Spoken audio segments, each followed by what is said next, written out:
चित्तौड़गढ़ से बड़ी खबर है, जहां कपासन के रीको इंडस्ट्री एरिया से ये खबर सामने आ रही है, जहां बताया जा रहा है कि मरून इंडस्ट्रीज स्थित केमिकल फैक्ट्री में रात करीब 11:15 पर जोरदार धमाका हुआ है। धमाके की तीव्रता इतनी ज्यादा थी कि करीब 5 किलोमीटर तक धरती कांप उठी और लोग दहशत के घरों से बाहर नहीं निकले। विस्फोटक के तुरंत बाद फैक्ट्री में भीषण आग भड़क उठी, जिसमें पास स्थित स्क्रैप फैक्ट्री को अपनी चपेट में ले लिया। धमाके की ताकत का अंदाजा इसी से लगाया जा सकता है कि फैक्ट्री के उछला एक भारी वॉल करीब 500 मीटर दूर एक मकान पर जा गिरा, जिससे घर की छत में लगी पट्टी टूट गई। स्क्रैप यूनिट की चद्दरें उड़ने और दीवार क्षतिग्रस्त होने की भी सूचना मिल रही है।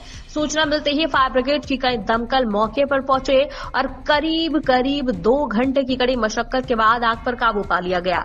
प्रथम दृष्टया प्लॉट के बॉयलर फटने की आशंका जताई जा रही है।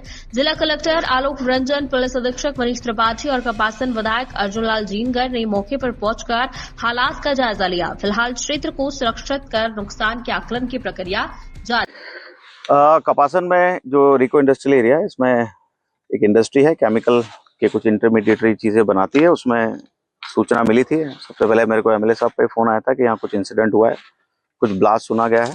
सुनते ही यहाँ पर एमएलए साहब भी पहुंच गए, मैं और एसपी साहब, हमारी पूरी टीम, फायर ब्रिगेड सब पहुंच गई। त्वरित रूप से आग को बुझा लिया गया है और जो फैक्ट्री के ओनर है उनसे बात करके वेरिफिकेशन करके ये चेक किया गया है कि कोई हताहत नहीं हुआ है।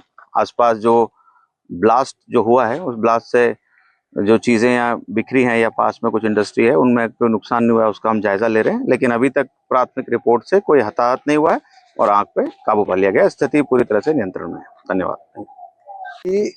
मैरून केमिकल फैक्ट्री जिसमें कलर बनाया जाता है, अभी 11:15 बजे लगभग मुझे सूचना मिली कि यहाँ पर बहुत बड़ा धमाका हुआ है और आग की लपटें उठ रही है। तुरंत प्रभाव से मैंने यहाँ के डीवाईएसपी साहब, एसडीओ साहब, तहसीलदार जी को, कलेक्टर साहब को और एसपी साहब को इन्फॉर्म किया है और मैं भी मौके पर पहुंचा हूं। तुरंत प्रभाव से सभी ने अपनी कार्रवाई प्रारंभ कर दी है। अग्निशमन की गाड़ियां आ गई, जेसीबी आ गई है और आग पर काबू पाया गया है। स्थिति नियंत्रण में है। अचानक ये हादसा क्यों हुआ, ये अभी आग बुझने के बाद ही जांच के बाद पता चलेगा ये आग किस प्रकार से लगी है, किन कारणों से लगी है।